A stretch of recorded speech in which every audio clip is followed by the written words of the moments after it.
चलो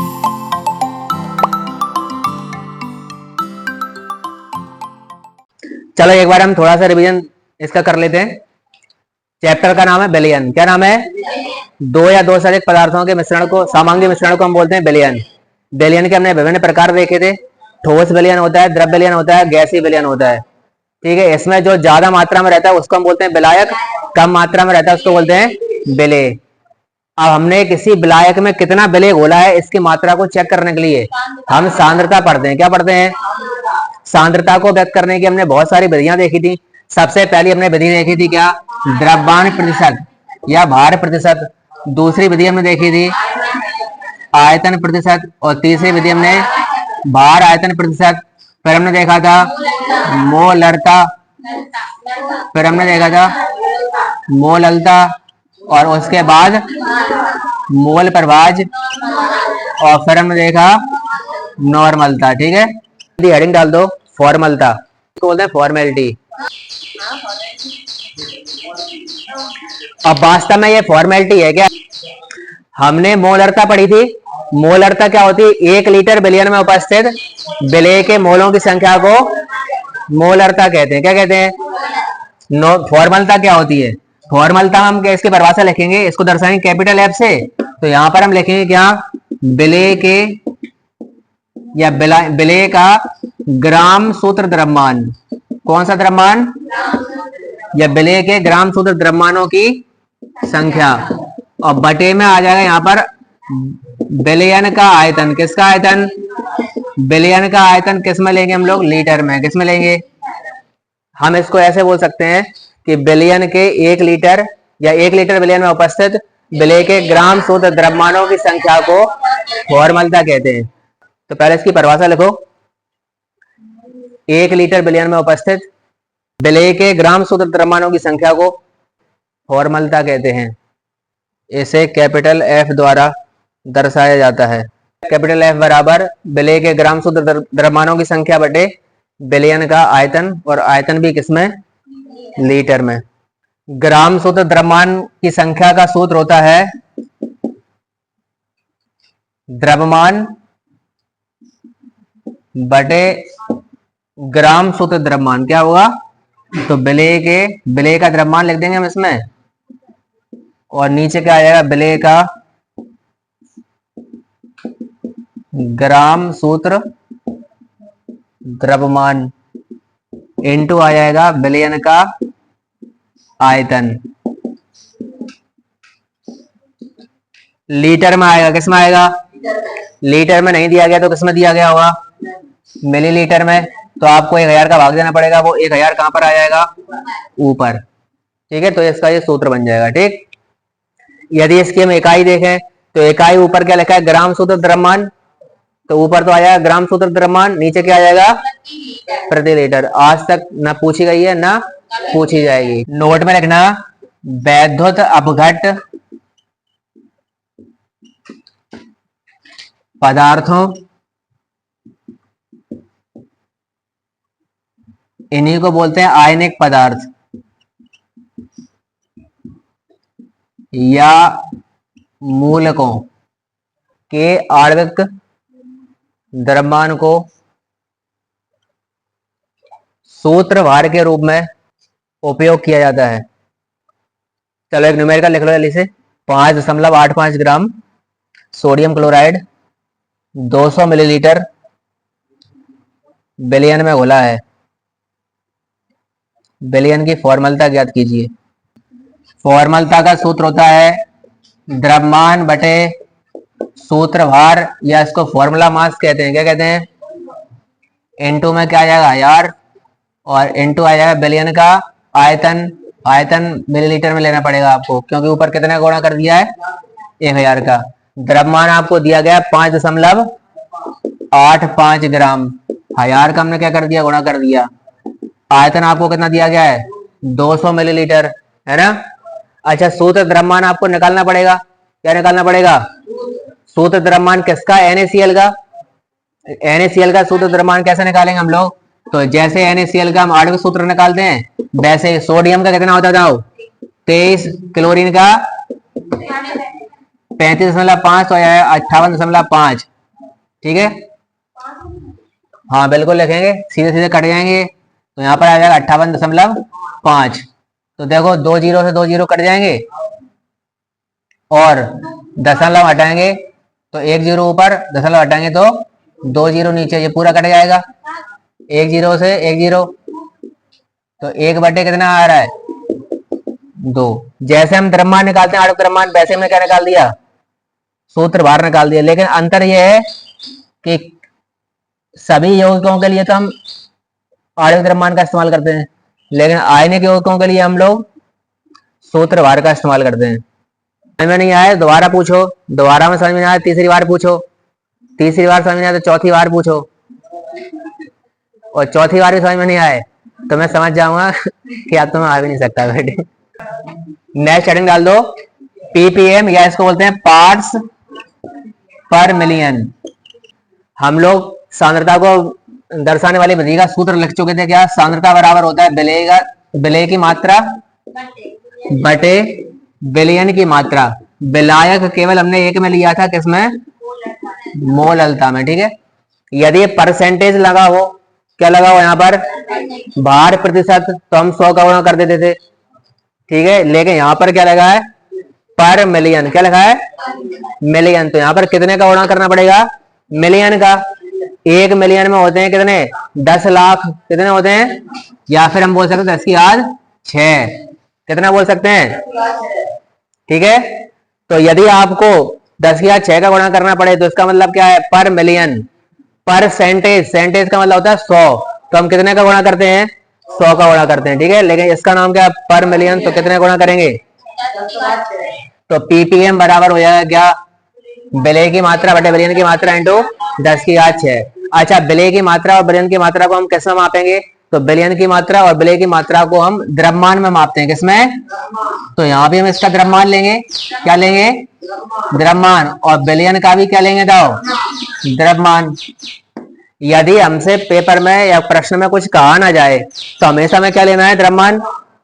यदि उन्होंने कहा है कि पीपीएम निकालो लेकिन आयतन की दृष्टि से, तो आपको चश्मा बदलना है। फिर किसका चश्मा लगाना है, आयतन का। तो ऊपर क्या देखना चाहिए, विलेय का आयतन, नीचे भी क्या, और यदि उन्होंने कुछ नहीं बोला है तो किसका लगना है, तो हमें द्रव्यमान की दृष्टि से देखना है। ठीक है, अच्छा अब इसकी परिभाषा कैसे लिखेंगे हम लोग। अभी तक हम लोग जो परसेंटेज लगा के पढ़ते थे उसमें हमने परिभाषा लिखी थी। जैसे हमने परसेंटेज W/W की परिभाषा लिखी थी, 100 ग्राम विलयन में उपस्थित विलेय के द्रव्यमान को हम भार प्रतिशत कहते हैं। अब इसकी परिभाषा कैसे लिखेंगे, विलयन के 10 लाख भार भाग में उपस्थित विलेय के द्रव्यमान को पीपीएम कहते हैं। क्या कहते हैं, पीपीएम इक्वल टू विलेय का द्रव्यमान बटे विलयन का द्रव्यमान इंटू 10 की घात 6। और यदि हम पीपीएम निकालें आयतन की दृष्टि से,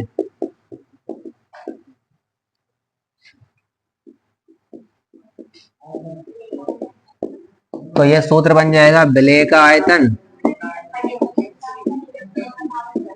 बटे विलयन का आयतन। आयतन को हम मापेंगे मिलीलीटर में। किसमें मापेंगे, यहाँ पर जाएगा 10 की घात 6। फटाफट इसकी इकाई बता दो। इकाई रहित हो जाएगा क्योंकि ऊपर भी द्रव्यमान है, नीचे क्या है, द्रव्यमान। यदि आपने इसको ग्राम में मापा है, इसको भी ग्राम में मापना पड़ेगा, दोनों कट जाएंगे। यहाँ यदि आपने इसको मिलीलीटर में मापा है, इधर भी किस में मापना पड़ेगा, मिलीलीटर। तो मिलीलीटर से मिलीलीटर कैंसिल हो जाएंगे, तो ये भी इकाई रहित राशि। कैसी राशि है, तो इसके नीचे एक लाइन लिख लो, यह एक इकाई रहित राशि है। एक साल पेपर में पूछा गया था निम्न में से कौन सी इकाई रहित राशि नहीं है। ऑप्शन दिए गए थे ये, ppm, percentage W/W, percentage V/V और मोल प्रभाज्य। कौन सी इकाई रहित राशि नहीं है, सारी इकाई रहित हैं, सारी इकाई रहित हैं। कैसी हैं, ऑप्शन ये, जिसने पेपर बनाया था उसने भांग खाली होगी पहले से। अच्छा, पीपीएम का इस्तेमाल हम कहाँ करते हैं, तो देखो मान ली हमने एक विलयन बनाया। क्या बनाया है, अभी तक जो हम पढ़ रहे थे उसमें हमने प्रतिशत पढ़ा था। इसका मतलब यह है कि हमने यहाँ पर जो विलयन का आकार लिया है वो 100 ml लिया है। क्या लिया, या 100 ग्राम लिया है। उसमें आपने कितना विलेय मिलाया उसको हम बोलते हैं क्या, प्रतिशत या परसेंटेज। ठीक, लेकिन यहां पर हमने क्या लिखा है, प्रति मिलियन। क्या लिखा है, इसका मतलब बिलियन का आकार कितना बड़ा है, 1 मिलियन के बराबर, यानी कि 10 लाख के बराबर। किसके बराबर, अब आपके पास बिलियन तो बहुत बड़ा है लेकिन उसमें विलेय क्या है, बहुत कम। तो इस स्थिति में हम किसका इस्तेमाल करते हैं, पीपीएम का। किसका, जैसे कि तालाब है बड़ा सा, तालाब में बहुत ज्यादा पानी रहता है, तो उस पानी में किसी ने गंदगी फेंक दी। क्या फेंक दी, तो पानी का गंदा हो जाएगा। तो पानी की जो गंदगी है, अशुद्धि है, उसको हम किस में मापेंगे, पीपीएम में, क्योंकि वहां पर बिलियन का आकार तो बड़ा है लेकिन जो विलेय उसमें बोला हुआ है विलेय क्या बहुत कम है, इसलिए हम किस में मापेंगे, पीपीएम में। कोई जहरीली गैस लीक हो गई, अब आसपास वायु तो बहुत ज्यादा भरी हुई है, उसमें गैस कम होगी, तो उसमें भी बताओ विलेय की मात्रा बहुत कम है, इसलिए हम इसको किस में मापेंगे। तो जहां पर ऐसी जगह है जहां पर बिलियन की मात्रा विलेय की तुलना में बहुत अधिक है, वहां पर हम पीपीएम सांद्रता का इस्तेमाल करते हैं। 1000 ग्राम बिलियन में 100 मिलीग्राम CaCO3 कैल्शियम कार्बोनेट, क्या बोलते हैं इसको हम लोग, CaCO3 घुला हुआ है। बिलियन की सांद्रता पीपीएम में ज्ञात कीजिए। पीपीएम का सूत्र क्या होता है, बता जल्दी से। पीपीएम बराबर होता है विलेय का द्रव्यमान बटे बिलियन का द्रव्यमान और इनटू क्या आएगा, 10/6। अच्छा बताओ विलेय का द्रव्यमान कितना दिया गया है, आपने 1000 ग्राम बिलियन में 100 मिलीग्राम CaCO3 बोला है। कितना, 100 ग्राम नहीं, 100 मिलीग्राम। और मिली का मतलब क्या होता है, 10⁻³ ठीक है। अच्छा बटे में क्या है, इसका बिलियन का द्रव्यमान कितना दिया गया था, 1000 इंटू 10⁻6। अब देखो ये 3 जीरो से 3 जीरो हम काट देंगे, यहाँ 5 रह जाएंगे और 5 में से 3 चले जाएंगे क्योंकि आधार समान होने पर भाग गुणा में घाते जुड़ जाती हैं। तो 5 में आप -3 जोड़ो कितना जाएगा, 10⁻2 यानी कि 100 पीपीएम। जैसे उन्होंने पूछ लिया कि 25 पीपीएम का अर्थ क्या है, तो कैसे लिखोगे 25 पीपीएम का अर्थ, पार्ट्स पर मिलियन। क्या लिखा है, परसेंटेज होता तो बटे में 100 लिख देते हैं हम लोग, पर मिलियन है तो बटे में क्या लिख देंगे, 10⁻6। इसका मतलब ये होगा कि बिलियन का भार कितना है, 10⁻6 ग्राम, जबकि विलेय का भार कितना है, 25 ग्राम। तो हम ऐसा बोल सकते हैं कि 10 लाख भार वाले बिलियन में 25 ग्राम विलेय उपस्थित है। क्या उपस्थित है, तो बताओ 28 पीपीएम का अर्थ क्या होगा,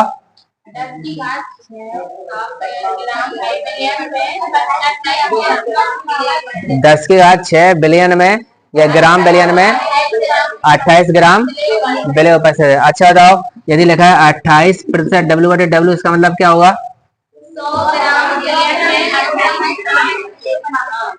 100 ग्राम बिलियन में 28 ग्राम विलेय उपस्थित है। ठीक है। अच्छा यदि ऐसा लिखा हुआ है 28% V/V, तो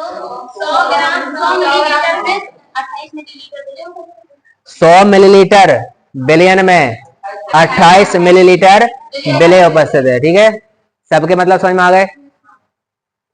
अच्छा देखो यहां पर हमने क्या लिखा है, पीपीएम का सूत्र लिखा हुआ है। क्या लिखा है,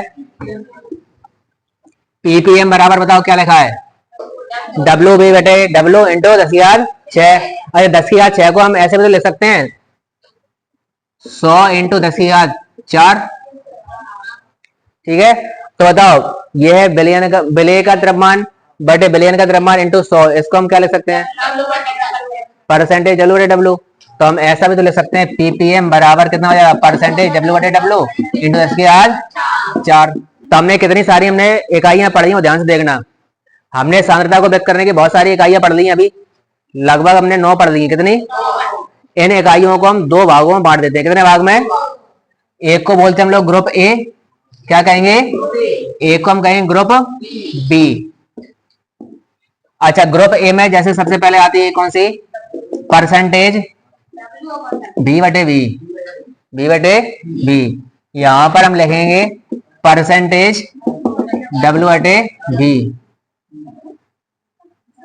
W/W। क्या लिखेंगे, यहां पर मैं लिख दिया क्या, परसेंटेज W/V। तीसरा हमने लिख दिया इसमें मोलरता, इसमें हमने क्या लिख दिया? मोललता। इसमें लिख दिया ppm, क्या लिख दिया? अच्छा, इसमें हमने लिख दिया नॉर्मलता, और कौन सा लिख दिया? फॉर्मलता। इसमें हमने लिख दिया मोल प्रभाज। हो गई पूरी? आप ध्यान से देखो, यह हमने जो सभी इकाइयां थी उनको अलग अलग भागों में बांट दिया। ग्रुप ए में हमने कौन कौन किस किस को लिखा है? परसेंटेज v बटे v, परसेंटेज w बटे v, मोलरता, नॉर्मलता, फॉर्मलता। इधर हम लिखा है परसेंट w बटे w, मोललता, ppm, मोल प्रभाज। ठीक है, इनको हम बांटते हैं तापमान के आधार पर या आयतन के आधार पर। किसके आधार पर? यहां पर जितनी भी इकाइयां हैं सबके नीचे की साइड आयतन आएगा। क्या आएगा? इसमें देखो नीचे बटे में आयतन है, यहाँ भी बटे में आयतन है। मोलरता में हम 1 लीटर बिलियन लेते हैं तो इसमें भी आयतन है, इसमें भी 1 लीटर बिलियन, इसमें भी 1 लीटर बिलियन, तो सभी में क्या है? आयतन। तो हमने इसको आयतन के आधार पर बांट दिया है। यहाँ पर सब में नीचे क्या आता है? द्रव्यमान। या द्रव्यमान आ भी सकता है, नहीं भी आ सकता। मोल प्रभाव जैसे द्रव्यमान ही नहीं आता, मोलों की संख्या आती है। क्या आती है? तो इसका मतलब इसमें आयतन नहीं आएगा। तो ये सब में क्या आएगा? आयतन आएगा। अच्छा, आयतन निर्भर करता है तापमान पर। किस पर? और द्रव्यमान तापमान पर निर्भर नहीं करता। आप ध्यान सुनो, जैसे एक पानी का गिलास है, उसमें हमने पानी भर दिया गिलास में और एक टेबल के ऊपर रख दिया है, ठीक? तो कुछ समय बाद आप देखोगे कि उसमें से पानी जो है, पानी का वाष्पीकरण होने लगेगा। क्या होने लगेगा? ठीक है, आप 15 दिन बाद देखो उसी गिलास को, क्या गिलास पूरा भरा मिलेगा तुम्हें? क्यों नहीं मिलेगा? क्योंकि कुछ अणु कहाँ हुए होंगे? वायुमंडल में वाष्पीकृत हो गए होंगे। ऐसा इसलिए हुआ है क्योंकि पानी के अंदर जो पदार्थ भरा था वो द्रव अवस्था में था। किस अवस्था में था? और द्रवों का हो जाता है वाष्पीकरण। जब वाष्पीकरण हो जाएगा तो उसका आकार कम रह जाएगा। आकार कम होगा तो उसकी सांद्रता भी क्या होगी? प्रभावित होगी। क्या होगी? लेकिन यदि आपने एक गिलास में हमने नमक भर दिया, क्या भर दिया? ठीक है, और उसको हमने रख दिया, 15 दिन बाद आप देखो तो नमक बताओ बढ़ेगा या कम होगा या उतना ही रहेगा? कोई प्रभाव पड़ेगा क्या इस पे? तो द्रव्यमान जो होता है, द्रव्यमान पर तापमान का कोई प्रभाव, ज्यादा प्रभाव नहीं पड़ता। ठीक है, हम ऐसा बोल सकते हैं। तो यहाँ पर जितनी भी इकाइयां हैं सब द्रव्यमान पर आधारित हैं। ये किस पर आधारित है? आयतन पर। तो ये सभी की सभी जो इकाइयां होती हैं ये ताप पर क्या करती हैं? निर्भर करती हैं। क्या करती हैं? तो हम ऐसा बोल सकते हैं कि ये ताप पर निर्भर करती हैं और ये ताप पर निर्भर नहीं करती हैं। ठीक है, ये सभी जो इकाइयां हैं ये किसके आधार पर मैंने लिखी है? आयतन के आधार पर। किसके आधार पर? ये किसके आधार पर लिखी है? द्रव्यमान। यदि तुमसे ऐसा पूछा जाए कि आपको मोलरता दी गई है, क्या दी गई है? और मोललता निकालना है, क्या निकालना है? तो तुम्हें इसमें आयतन दिया गया है, द्रव्यमान में बदलना है उसको, तो हमें घनत्व तो पता होना चाहिए। क्या पता होना चाहिए? तो यदि आपको ये ग्रुप ए की इकाइयां दी गई हैं कोई सी भी और उसको किसमें बदलना है? ग्रुप बी में, तो क्या पता होना चाहिए? घनत्व। या फिर ग्रुप बी की आपको दी गई है उससे किसमें बदलना है? जाओ ग्रुप ए में, तो क्या पता होना चाहिए? 1-2 क्वेश्चन हम शायद कर चुके हैं इसके ऊपर, उसमें घनत्व दिया गया था। ठीक है, तो उसमें हम क्या कर, क्योंकि आपको पता है घनत्व बराबर क्या होता है? द्रव्यमान बटे आयतन। तो आप आयतन को द्रव्यमान बदल सकते हो घनत्व के द्वारा। पेपर में पूछा जाता है मोलरता और मोललता में अंतर बताइए। क्या पूछा जाता है? मोलरता तथा मोललता में अंतर बताइए। पहला अंतर तो इनकी परिभाषा हो जाएगी, दूसरा अंतर इनकी इकाई हो जाएगी, तीसरा अंतर ये हो जाएगा कि मोलरता ताप पर निर्भर करती है लेकिन मोललता ताप पर निर्भर नहीं करती है। ठीक, तो अगला प्रश्न लिख लो, विलेयता किसे कहते हैं? लिखो आंसर में। 1 लीटर संतृप्त विलयन में विलेय के मोलों की संख्या दिए गए ताप पर विलेयता कहलाती है। ठीक है, तो हमने एक विलयन बनाया 1 लीटर, कितना बनाया है और कैसा बनाया है? संतृप्त विलयन। संतृप्त का मतलब होता है हम उसमें विलेय तब तक घोलते गए जब तक उसमें घोलना बंद ना हो जाए। तो उस समय 1 लीटर विलयन में जितना विलेय घोला होगा उसी की मात्रा को हम क्या कहेंगे, विलेयता क्या कहेंगे। तनुकरण सूत्र लिखिए, तनुकरण सूत्र लिखिए, ठीक है। अब ये तनुकरण होता क्या है, देखो यहां पर तनुकरण को बोलते हैं डाइल्यूशन, क्या कहते हैं, सूत्र को बोलते हैं फॉर्मूला। तो ये हो जाएगा डाइल्यूशन फॉर्मूला, क्या हो जाएगा। अब देखो जैसे मान लिया हमारे पास एक बिलियन था, क्या था, और बिलियन मान लिया हमारे पास शरबत है, क्या है, आपने शरबत बनाया, ठीक है, पुदीना का, किसका, और उसमें आपने शक्कर डाल दी 2 मूठा, कितनी, अब बताओ इतनी ज्यादा शक्कर उसमें चली जाएगी तो वो ज्यादा मीठा हो जाएगा। तो अब आपको उसको नॉर्मल करना है, मीठा ज्यादा ना रहे, तो आपको क्या करना पड़ेगा, उसमें और शक्कर डालनी पड़ेगी, पानी डालना पड़ेगा,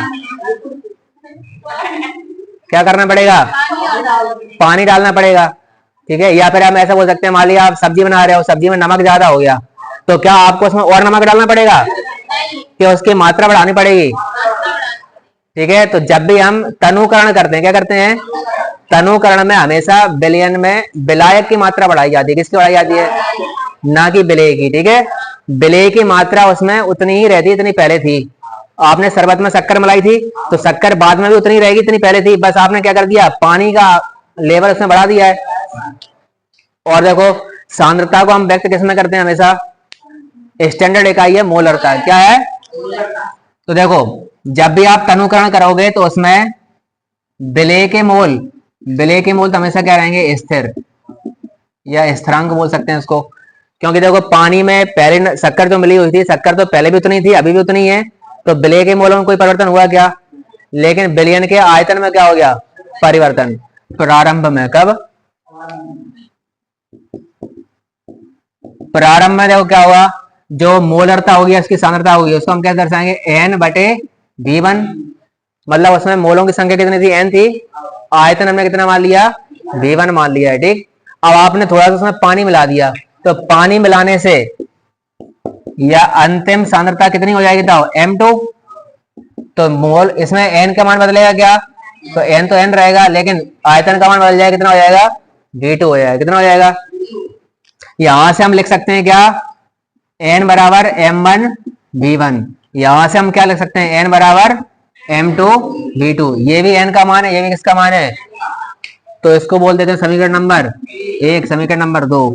समीकरण 1 व 2 से, 1 व 2 से दोनों की हम तुलना करेंगे तो क्या लिख सकते हैं, बताओ, यदि ये इसके बराबर है और ये इसके बराबर, तो ये दोनों भी आपस में क्या होंगे, बराबर, तो m1 v1 बराबर किसके हो जाएगा, m2 v2, इसी को बोलते हैं हम लोग क्या, तनुकरण सूत्र, क्या कहते हैं। या फिर इसमें देखो m1 बटे क्या हो जाएगा, m2, v2 बटे v1, तो m1 बटे m2, v2 बटे v1, ऐसा भी लिखा जा सकता है। चलो सवाल लिखो, 500 ml सेमी मोलर HCl के विलयन को डेसीमोलर में बदलने के लिए कितने जल की आवश्यकता पड़ेगी। हमारे पास एक HCl का विलयन है जिसकी सांद्रता पहले कितनी थी, सेमी मोलर, कितनी थी, अब आपको उसको डेसीमोलर में बदलना है, किसमें बदलना है, अच्छा पहले विलयन कितना था, 500 मिलीलीटर, तो अब आपको कितना जल उसमें मिलाना पड़ेगा कि वो डेसीमोलर में बदल जाएगी, हमें बताना है। तो सेमी का मतलब क्या होता है, सेमी फाइनल आपने सुना होगा, सेमीफाइनल जो होता है ना, फाइनल के समान, सेमी का मतलब होता है बटे में 2 आ जाएगा, कितना आ जाएगा, तो शुरुआत में जो मोलरता उसकी दी गई थी m1, उसका मान कितना दिया गया था, m बटे 2, ठीक है, क्योंकि सेमी मोलर है, कितना है ये, सेमी का मतलब 1 बटे 2, और बाद में आपको कैसे बदलना है इसको, डेसी में, तो m बटे 10 कितना हो जाएगा, डेसी का मतलब क्या होता है, 1 बटे 10, ठीक, तो ये हो जाएगा m बटे 2 से आपको बदलना m बटे 10 में। शुरुआत में विलयन कितना था, बताओ, 500 ml, कितना था, तो v1 का मान आपको पता है कितना, 500 ml, v2 का मान हमको निकालना है, तनुकरण सूत्र से आपको पता है, तनुकरण सूत्र से बताओ M1 V1 बराबर किसका होता है? M2 V2। M1 का मान दिया गया M/2, V1 का मान दिया गया है 500, M2 का मान M/10। तो क्या बाद वाले आयतन का मान पता चल जाएगा? ठीक है, तो कितना आएगा था ये? M से M कट जाएगा, ये आ जाएगा 5000/2 यानी कि 2500। तो V2 इक्वल टू कितना आ जाएगा? 2500 मिलीलीटर। तो कितने पानी की हमें आवश्यकता पड़ेगी? कितने की? 2.5 लीटर की नहीं पड़ेगी। देखो पहले हमारे पास बेलियन था V1, कितना बेलियन था? 500 ml। अब आपने उसको तनुकरण कर दिया, क्या कर दिया? तो उसमें पानी मिलाया होगा। कितना तनुकरण किया है? M/2 से M/10 तक आपने उसको किया। पहले बेलियन कितना था? 500 ml। अब बेलियन कितना हो गया? 2500 या 2500 ml। तो आपने कितना पानी मिलाया है? 2000 ml। कितना मिलाया है? 2 लीटर। तो आंसर कितना आ जाएगा? 2 लीटर। समझ में आया? पानी की आवश्यक मात्रा बराबर आ जाएगा 2500 यानी कि V2 माइनस V1। तो 2500 माइनस 500 यानी कि 2000 ml। ठीक है, तो इसके बाद हम जल की मोलरता और निकालेंगे, जिसका आंसर आएगा 55.5 मोलर। चाहे जल के लिए मोलरता निकालो चाहे मोललता निकालो, दोनों का आंसर सेम आता है। ठीक है, that's it for today. Good day all of you.